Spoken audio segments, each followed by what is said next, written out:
Bismillahirrahmanirrahim. Assalamualaikum warahmatullahi wabarakatuh. Waalaikumsalam warahmatullahi wabarakatuh. Alhamdulillahi rabbil alamin. Wa bihi nasta'inu ala umurid dunya waddin. Wassalatu wassalamu ala sayyidina Muhammadin wa ala alihi wa ashabihi ajma'in. Para pemirsa TPNU Kota Medan dimanapun berada yang sangat kami banggakan, puji syukur kepada Allah Subhanahu wa Ta'ala kita haturkan, kita perbanyak tentunya pada hari ini atas karunia dan juga nikmat daripada Allah. Kami dari studio TPNU Kota Medan dapat menyapa para pemirsa dimanapun berada. Di samping itu sebagai umat Nabi Muhammad SAW tentunya tidak lupa dan tidak bosan mari kita sanjung tinggikan solawat beriringkan salam kehariban junjungan Nabi kita Muhammad SAW. Semoga nantinya kita menjadi umatnya yang mendapatkan syafaat di yaumil akhir kelak. Amin. Amin. Ya Rabbal Alamin. Para pemirsa TPNU Kota Medan dimanapun berada yang sangat kami banggakan. Pada hari ini telah hadir di studio TPNU Kota Medan Al-Ustadz kita yang kita undang dalam hal ini sebagai narasumber pada muzakarah online yang diadakan oleh TPNU Kota Medan. Tentunya banyak hal yang akan dibahas pada muzakarah ini dan kita berharap para pemirsa dapat menyimak sampai dengan tuntas. Oleh karena itu pada hari ini kita akan menyapa narasumber kita yaitu Al-Ustadz Kiai Idris Siregar MAG. Assalamualaikum Ustadz. Apa kabar Ustadz? Alhamdulillah sehat. Alhamdulillah. Bagaimana perjalanan tadi ke studio Ustadz? Apakah macet, hujan? Alhamdulillah macet sedikit saja. Alhamdulillah. Tapi macet bukan menjadi tantangan ya Ustadz ya? Bukan menjadi tantangan. Masya Allah. Baik para pemirsa TPNU Kota Medan dimanapun berada. Adapun topik pembahasan pada muzakarah kita pada hari ini adalah tentang tradisi memperingati nuzulul Quran sebagai momentum untuk mengamalkan wahyu ilahi. Nah, apa yang menjadi tradisi-tradisi tentunya telah banyak kita temui dan juga kita jalani di lingkungan masyarakat kita khususnya di Nusantara dan lebih khusus lagi di Indonesia ya Ustadz. Tentunya banyak tradisi yang diperingati oleh umat Islam khususnya warga Nahdliyin tentang memperingati nuzulul Quran ini. Nah, apakah yang menjadi tradisi di masyarakat dan bagaimana model-model yang ada tradisinya di masyarakat? Tentunya nanti ini yang akan menjadi topik bahasan kita dan tidak lupa juga tentunya apa yang menjadi hikmah daripada nuzulul Quran ini juga menjadi topik bahasan juga.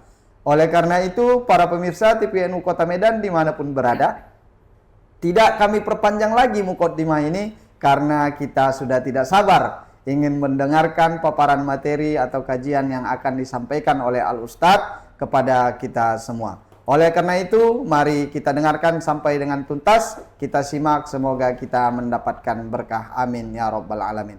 Untuk itu kami mohonkan kepada Al-Ustadz untuk memberikan materi kepada kami Ustadz. Tafadhol Ustadz. Bismillahirrahmanirrahim. Assalamualaikum warahmatullahi wabarakatuh. Waalaikumsalam warahmatullahi wabarakatuh.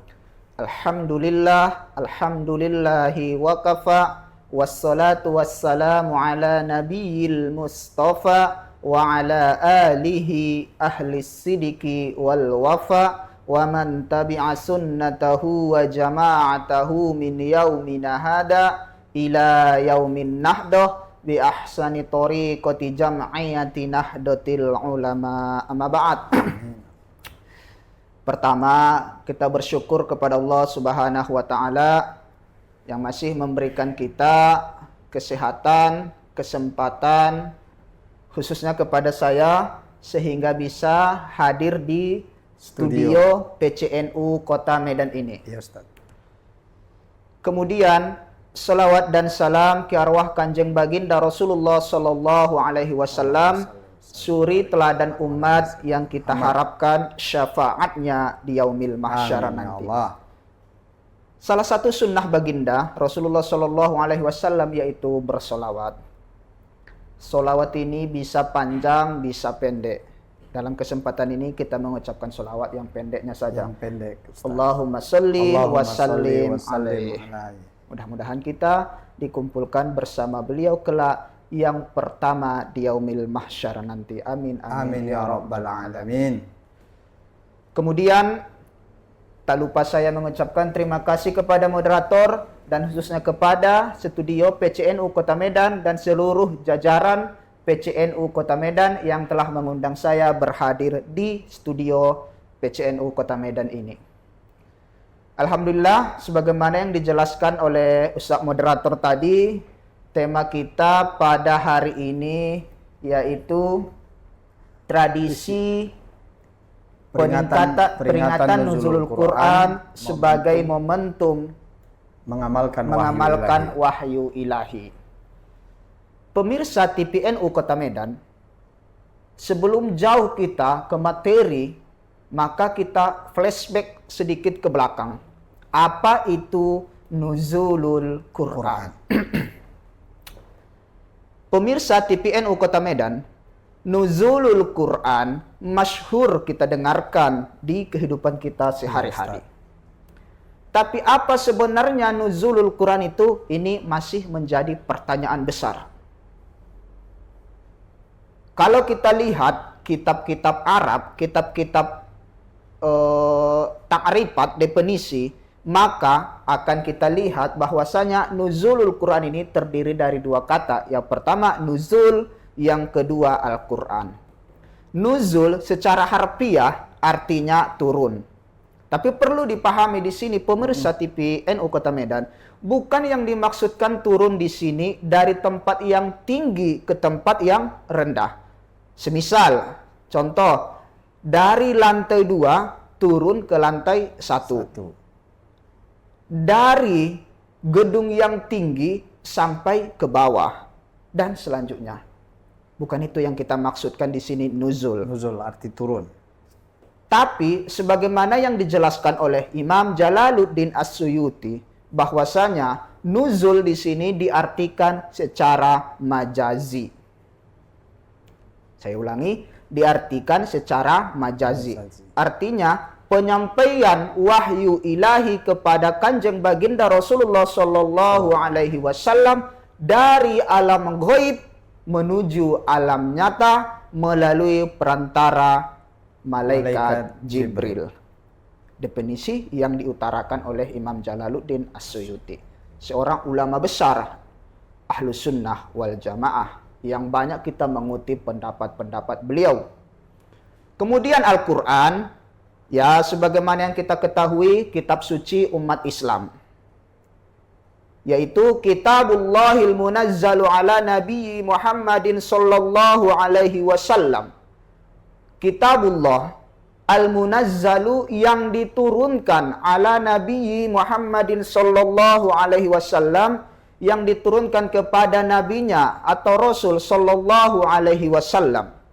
Al-Manqulu bitawaturi. Nah, ini dia ya, perlu diingat. Al-Manqulu bitawaturi, yang dinukilkan atau diriwayatkan secara mutawatir.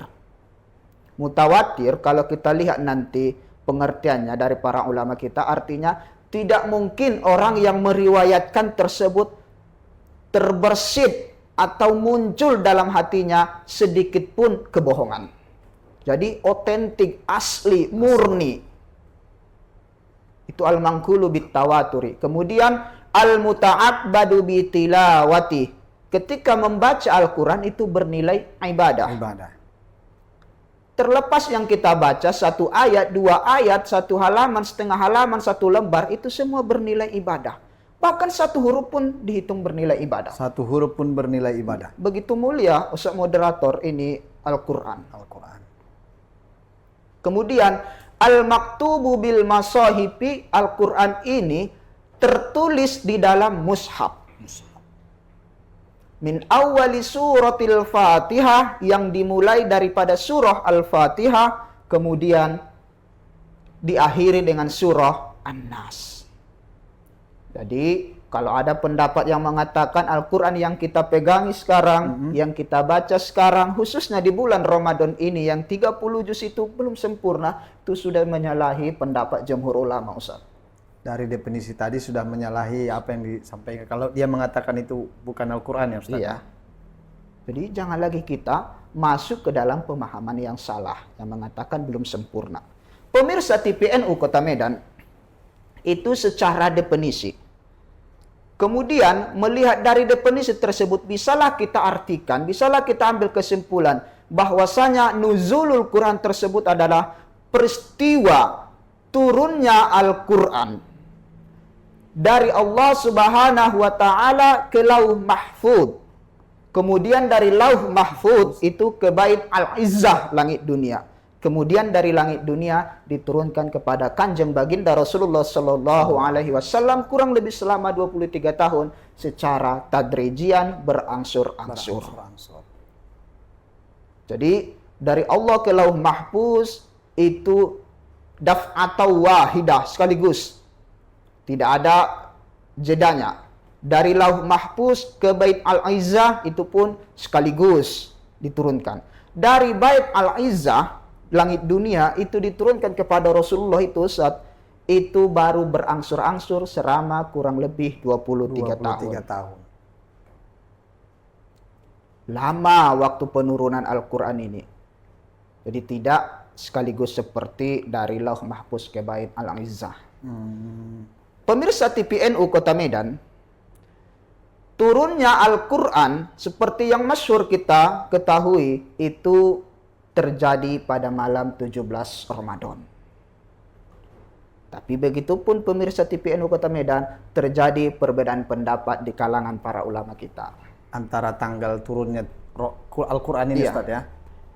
Jumhur berpendapat 17 Ramadan, Ustaz. 17 Ramadan. Tapi ada yang berpendapat 21, Ramadan. ada yang berpendapat 23, ada yang berpendapat 25, ada yang berpendapat 27 Ramadan. Tadi kita berpegang pendapat yang jumhur 17 yang lebih Ramadan. banyak.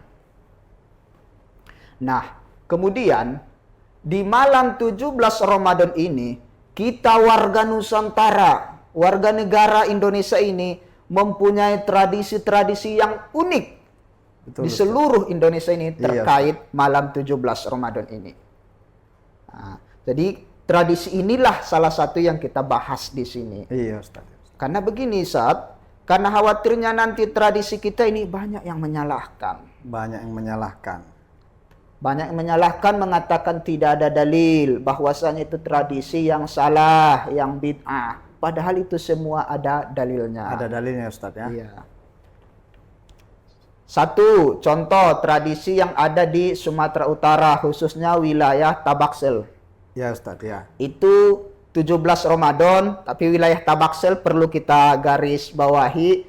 Wilayah Tabaksel itu lebih dominan nuzulul Quran itu malam 27 Malam Ramadan. 27, ya Ustaz. Itu menjadi ingatan kita, memang lebih identik kita tahunya dulu itu malam 27. Iya. Jadi di malam 27 Ramadan, khusus wilayah Tabaksel itu, kalau kita kan orang Tabaksel, Ustaz ya. Ustaz. Jadi masih segar di ingatan kita ada namanya Marlilin di wilayah kita sana. Jadi malam 27 Ramadan itu anak-anak itu semua menyalakan lilin. Ada yang pakai tempurung, ada yang pakai mobil-mobilannya, Iya, berbagai macam. Unik lah pokoknya tradisi malam nuzulul Qurannya itu. Itu ada satu hikmah di belakangnya itu, khusus wilayah Tabaksel. Kenapa dinyalakan lilin itu? Padahal kalau kita lihat nanti dalam agama yang lain itu, lilin itu kan simbol bagi orang itu. Bukan kita meniru simbolnya tersebut, tapi ada hikmah di belakang tradisi lilin atau marlilin tersebut. Saya pernah sowan kepada seorang ulama besar di Sumatera Utara, Iya, itu mengenai tradisi marlilin ini. Kenapa dinyalakan? Karena malam 27 Ramadan, ini khusus Tabaksel, kembali saya ingatkan khusus Tabaksel itu lebih dominan 27 Ramadan. Di malam nuzulul Quran itu, malam turunnya Al-Quran itu, dunia yang gelap gulita diberikan mendapat cahaya yang terang benderang, sehingga tradisi marlilin ini yang gelap waktu itu di perkampungan dengan nyalanya lilin ini bisa menjadi suluh pelita penerang di jalan kegelapan tersebut. Subhanallah.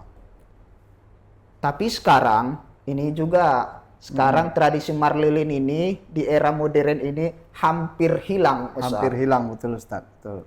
Karena anak sekarang kan mainannya bukan lagi lilin. Bukan lilin, bukan lagi mobil-mobilan yang disorong ya Ustaz ya. Iya. Nah, ini hampir hilang, tapi tetap ada. Kalau wilayah pedalaman masih eksis ini tradisi marlilin ini. Ini di wilayah kita Sumatera Utara khususnya Tabaksel.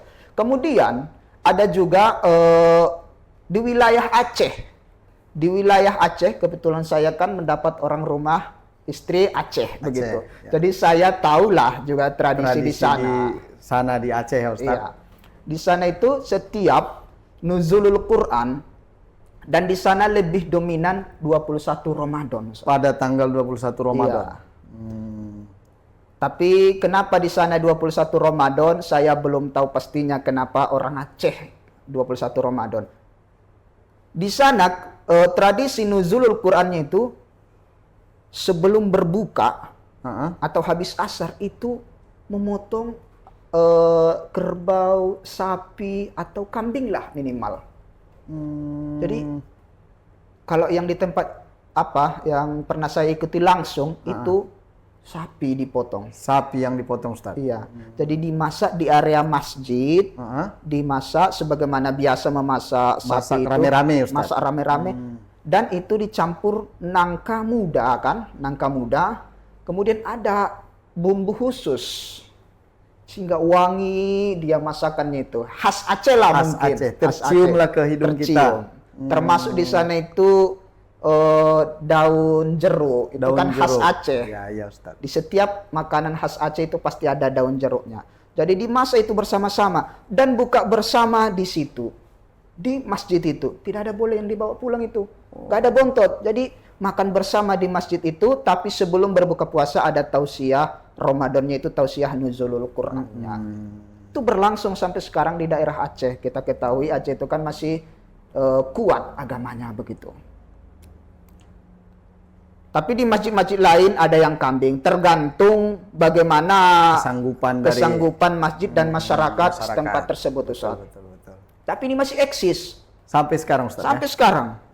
Namanya tradisi kuah biagung.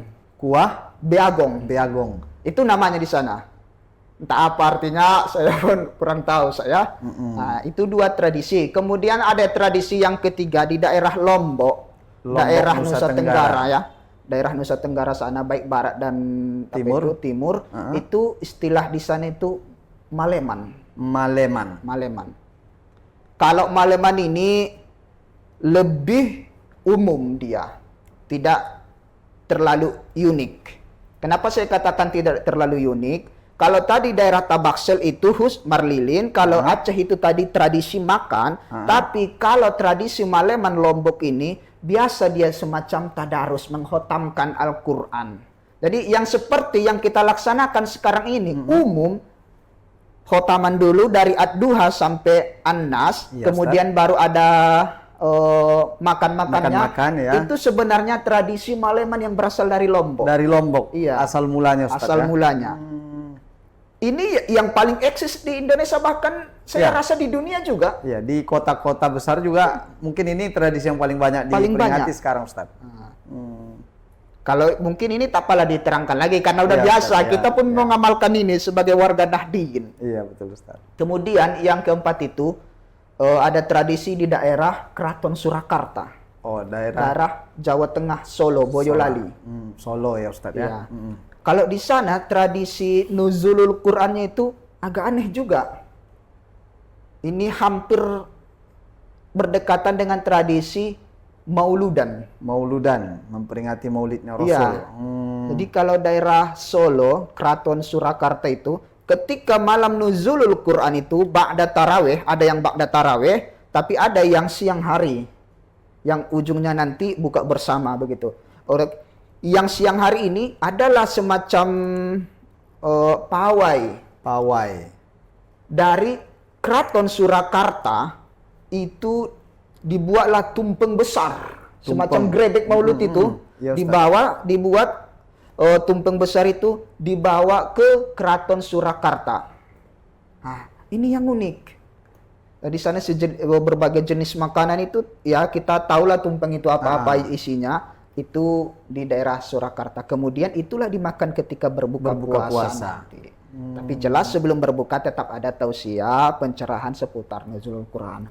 Unik tradisinya. Nah, ini masih berlangsung juga di daerah Solo dan belum ada yang hilang. Di antara yang 4 tradisi ini sebenarnya tradisi Marlilin ini yang hampir hampir hilang Ustaz ya. Kalau yang lainnya itu masih eksis.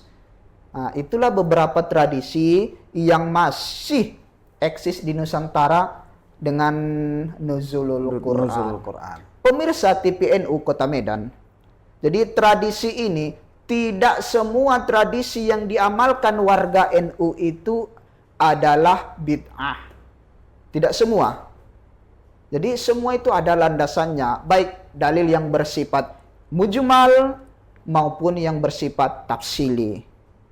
Kita sebagai warga NU pasti tahulah ada yang bersifat umum, kadang yang umum ditarik dia menjadi dalil kita. Tapi begitupun kalaulah dianggap itu sebagai tradisi yang membawa bid'ah, bid'ahnya itu menjadi bid'ah hasanah atau bahasa yang sekarang populer itu bid'ah membawa berkah. Pemirsa TPNU Kota Medan, kembali kita sedikit ke belakang. Nuzulul Quran ini pasti dalilnya kita mengetahui dalam Al-Quran. A'udzubillahi minasyaitonirrajim. Bismillahirrahmanirrahim. Syahrul Ramadan alladzi unzila fihil Quran hudal linnasi wa bayyinatin minal huda wal furqan. Ini surah Al-Baqarah ayat 185. Bulan Ramadan adalah bulan diturunkannya Al-Quran sebagai petunjuk bagi manusia. Nah, ini kita garis bawahi sedikit. Unzila di sini terjadi perbedaan penafsiran. Nah, ketika dikatakan unzila, lafadznya itu unzila atau anzalna atau anzala, maka yang dimaksud dalam teks atau makna daripada anzala itu adalah berangsur-angsur. Sehingga kalau dilihat Syekh Manna Al-Qattan dalam kitab Mabahith fi Ulumil Quran, itu satu kitab yang membahas tentang ilmu-ilmu Al-Quran, menjelaskan ada 2 fase tentang turunnya Al-Quran. Yang pertama, fase dab atau wahidah sekaligus. Yang kedua, fase berangsur-angsur. Nah, jadi situ dijelaskan berangsur-angsur dan sekaligus. Yang sekaligus itu dari Lauh Mahfuz ke Bait Al-Izzah, yang berangsur ini dari Bait Al-Izzah sampai kepada Rasulullah. Bagaimana turunnya di sini banyak versinya. Ada yang kadang-kadang berupa peristiwa sehingga turunlah Al-Quran itu. Tapi itu bukan yang kita maksud. Yang kita maksud di sini adalah turunnya surah atau ayat pertama dalam Al-Quran. Ini masyhur. Sahabat TPNU Kota Medan. Ini yang kita maksud di sini adalah surah Al-Alaq ayat 1 sampai 5. Di sana disebutkan Iqra, bacalah. Sedikit kembali ke belakang. Rasulullah Shallallahu alaihi wasallam ketika berkhulwat uzlah ke Gua Hira, itu kira-kira 6 atau 7 meter dari kota Makkah. Guanya kecil, Rasulullah beruzlah, berkhulwat di sana. Kemudian datanglah malaikat Jibril menurunkan Al-Quran kepada kanjeng baginda Rasulullah Sallallahu Alaihi Wasallam. Iqra, kata malaikat Jibril. Rasulullah Sallallahu Alaihi Wasallam, ma ana biqori. Ini ada 2 penafsiran. Ma ana biqori itu diterjemahkan saya tidak bisa membaca. Kemudian diterjemahkan apa yang mau saya baca. Karena teksnya tak ada. Ini diulang-ulang oleh malaikat Jibril kepada Rasulullah sebanyak 3 kali. Iqra bismi rabbikal ladzi khalaq. Ini diulang. Kemudian baru diikuti oleh kanjeng baginda Rasulullah Sallallahu Alaihi Wasallam. Ada yang unik di sini. Iya, Ustaz. Ini kata Iqra. Itu kan kalau kita lihat secara bahasa harfiah itu artinya membaca. Membaca. Ini nih menurut saya dan menurut sepanjang bacaan saya dalam kitab-kitab tafsir, ternyata ada beberapa makna dari kata Iqra tersebut. Yang pertama, itu kata Iqra mempunyai makna meneliti. Jadi Iqra itu artinya meneliti. Meneliti. Telitilah apa yang kamu baca tersebut itu. Harus diteliti. Jadi betul-betul fokus kita terhadap teks itu. Ataupun betul-betul kita meneliti terhadap apa yang diciptakan oleh Allah. Jadi sehingga Al-Quran itu menjadi sumber penelitian yang akurat, otentik. Makanya semua dalam Al-Quran itu secara umum, secara global, secara universal itu ada dalam Al-Quran. Apapun itu. Tinggal bagaimana kita menelitinya. Itu makna yang pertama. Kemudian makna yang kedua itu, Iqra ini juga bisa artinya mengetahui. Seseorang yang sudah membaca itu pasti mengetahui. Ini kadang-kadang kenapa kita sering menyalahkan orang, biasanya kaum sebelah misalkan begitu, suka kali menyalahkan amalan Nahdiyah karena kurang mengetahui, kurang mau membaca. Yang dibacanya yang satu itu aja, sehingga tidak tahu yang lain. Ya, betul Ustaz. Nah, tapi yang dominan arti membaca, arti Iqra ini adalah membaca. Ini yang masyhur. Tapi membaca ini juga bisa kita bagi lagi apa artinya. Karena yang dibaca ini ada yang teks, ada yang konteks. Kalau kita terlalu membaca yang teks, tidak melihat konteks, bisa salah. Betul Ustaz. Ada yang dibaca tersurat. Kalau hanya yang tersurat saja yang dibaca, tidak melihat yang tersirat, bisa salah. Ada yang dibaca itu adalah kauniyah. Dan ada yang dibaca kauliyah. Kauliyah itu lafadznya, teksnya, nasnya. Sedangkan kauniyah bagaimana bumi dan ciptaan Allah Subhanahu wa taala. Coba kita bayangkan. Kalaulah kita membaca ayat-ayat kauniyah, ayat-ayat yang ada di sekitar kita, bagaimana bumi, bagaimana laut, bagaimana udara, angin. Cobalah, angin kalau berhenti 1 menit saja, bukan main berapa nanti yang tewas. Ya, iya Ustaz, betul. Ini harus kita baca semua. Makanya perintah membaca sebagai wahyu yang pertama diturunkan sangat memberikan hikmah yang besar terhadap umat Islam. Jadi jangan hanya menunggu, sesekali menjemput bola istilah kita, itulah membaca. Jangan hanya menerima. Kalau menerima, ya apa yang dikasih itu aja. Tapi kalau menjemput berarti kita membaca. Pemirsa TPNU Kota Medan, mungkin inilah tausiah kita atau ceramah kita seputar nuzulul Quran ini. Yang jelas, tradisi-tradisi yang ada di bumi Nusantara ini, saya menggunakan diksi Nusantara ya. Iya Ustaz. Di bumi Nusantara ini, semua ada dalil argumentasi daripada tradisi tersebut. Tinggal bagaimana kita menyikapi dalil tersebut. Demikian. Saya kembalikan kepada Ustadz moderator. Baik Ustaz, terima kasih. Para pemirsa TPNU Kota Medan dimanapun berada, telah kita dengarkan tausiah dari Al-Ustadz tentang malam nuzulul Quran dan tradisi dalam memperingatinya.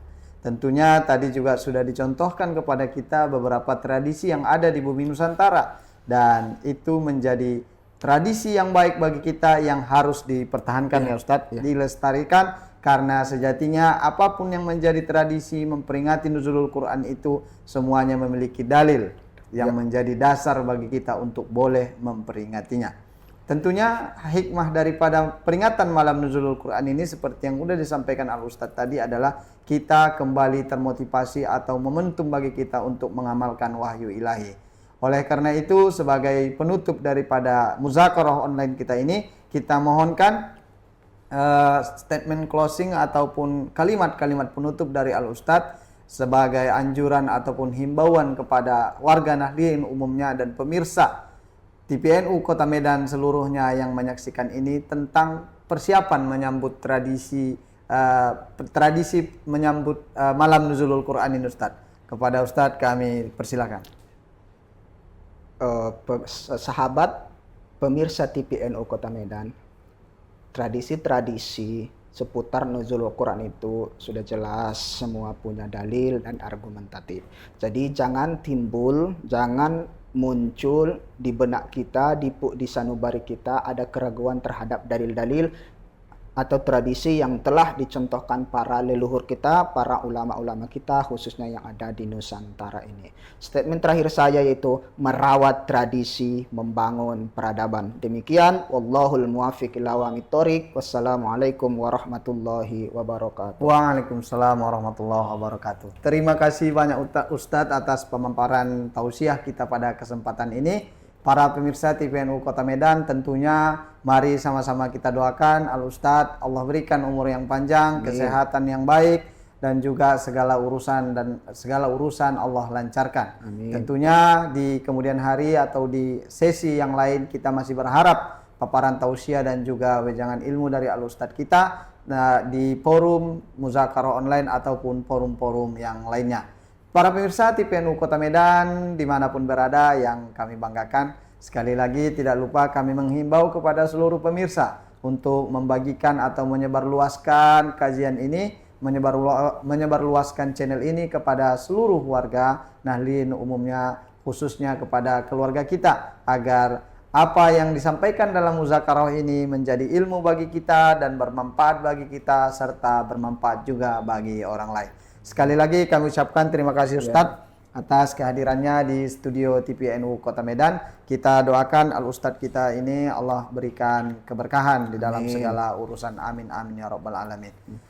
Baik para pemirsa TPNU Kota Medan dimanapun berada, tidak terasa kita berakhir pada sesi sesi terakhir daripada muzakarah ini. Oleh karena itu marilah kita tutup muzakarah ini dengan membacakan alhamdulillah bersama-sama. Alhamdulillahirabbil alamin. Kami tutup dengan ucapan terima kasih kepada seluruh kru yang bertugas dan seluruh pemirsa yang menyaksikan, khususnya kepada Al-Ustadz.